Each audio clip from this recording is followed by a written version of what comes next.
Hello and welcome to another video. My name is TGH Travels and today I'm going to be telling you all about my big adventure across the world by using railways, getting all the way from London in the United Kingdom to Ulaanbaatar in Mongolia within 1 month.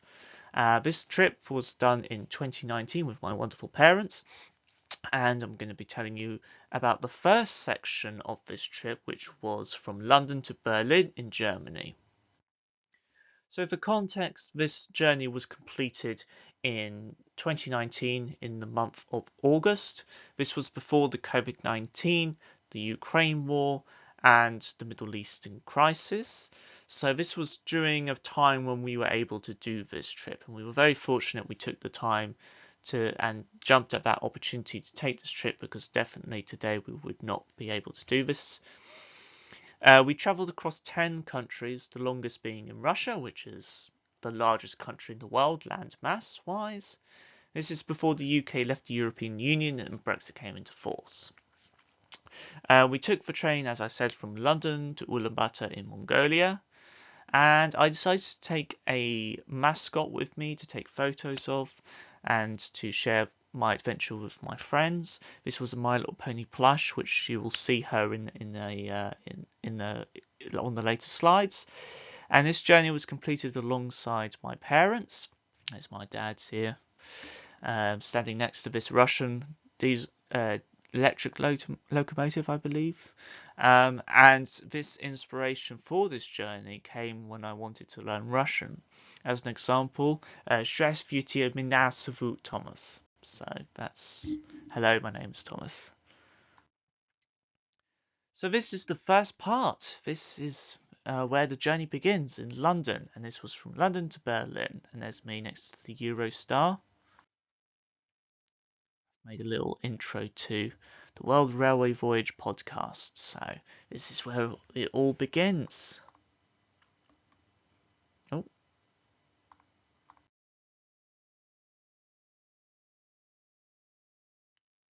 here we go. So we started at London King's Cross St Pancras International on the 2nd of August 2019.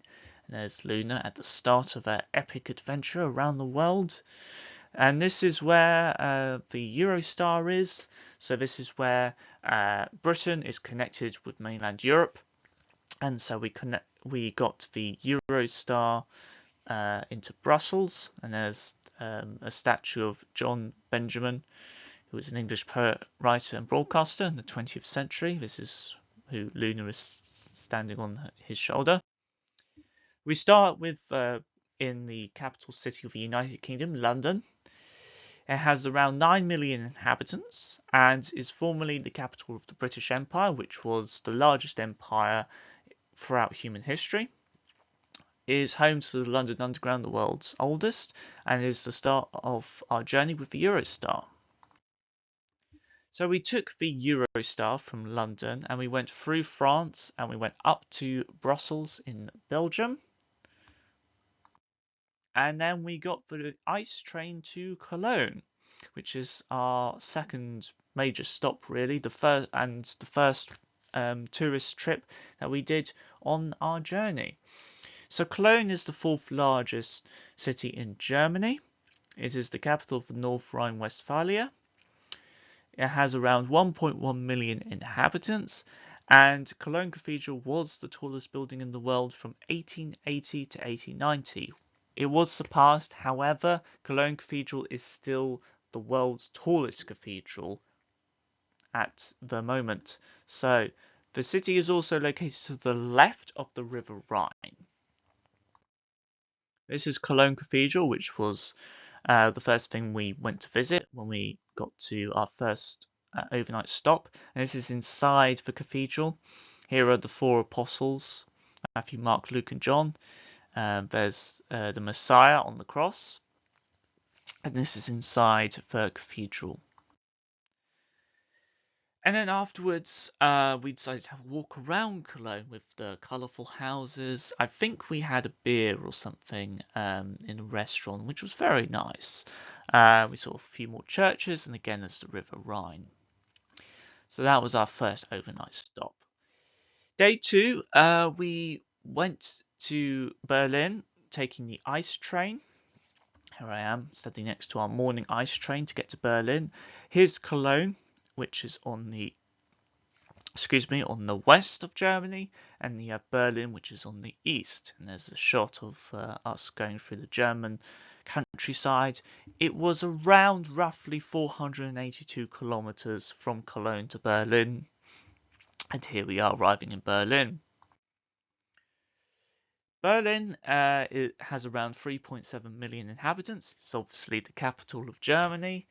It has a GPD of around 207 billion euros as of 2024. And it was actually split into East and West Berlin in 1949 and was then separated by the Berlin Wall. Today, Berlin is quite a vibrant, colourful city. Everyone, when we went there, this was again summer, so everyone was having a good time. Lots of parties, lots of fun, and people just there was just a positive mood to Berlin, which was really good to see. This is the Reichstag building. This is the German parliamentary building, and as you can see, there's the dome here, and the TV and radio tower in the background. Both of these places we actually visited on our second trip to Berlin in 2023 with other members of my family. But on this trip, we were just walking around, doing some backpacking, so we weren't going to these places on this trip. Here are the Soviet war memorials with the Soviet tanks. So for context, the Soviet army near to the end of the Second World War captured Berlin and Germany surrendered, which didn't lead to the end of the Second World War, may I just add, because the Allies were still fighting against the Japanese in Asia. But this was where there was victory in Europe, so to say, and so there's lots of memorials dedicated to the Soviets who captured Berlin and ended the Nazi regime. This is the Brandenburg Gate.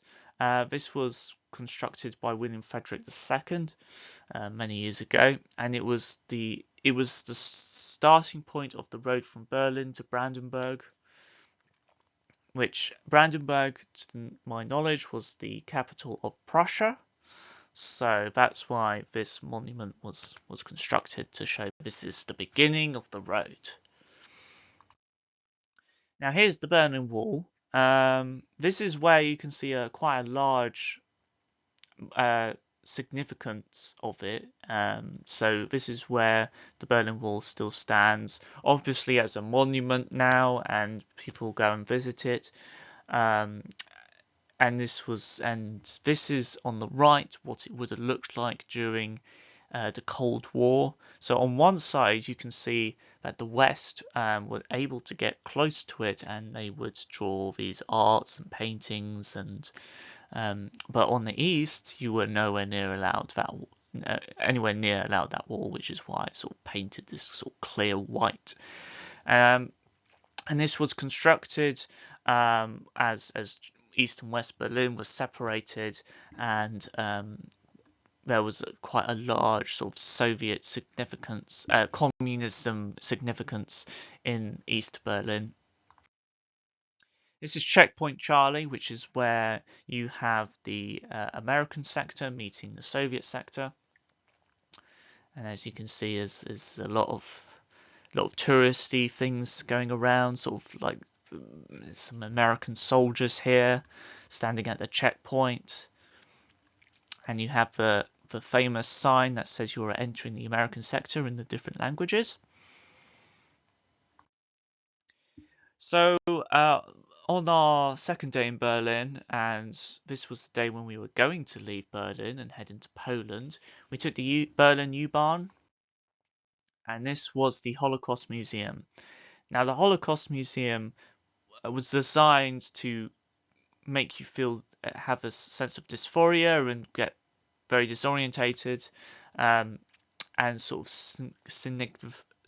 signify what the the victims of the Holocaust would have experienced, with these really towering blocks, grey blocks, concrete blocks, and you can see there's that sort of glimmer of light, of sunlight and of vegetation up in the distance at the top, but you just can't reach it, and you've got this sort of rough, sort of cobblestone pathway, and everything was made to just make you feel disorientated and make you feel uncomfortable, as a sort of to signify the horrors of what people might have been through the Holocaust. And this is more photos of the Holocaust Museum. I highly recommend you go. I think it's a fascinating museum, and it really does emphasize sort of the horrors of what people would have gone through. Um, on here, this was quite a moving one where you're walking on these metal faces of all the victims.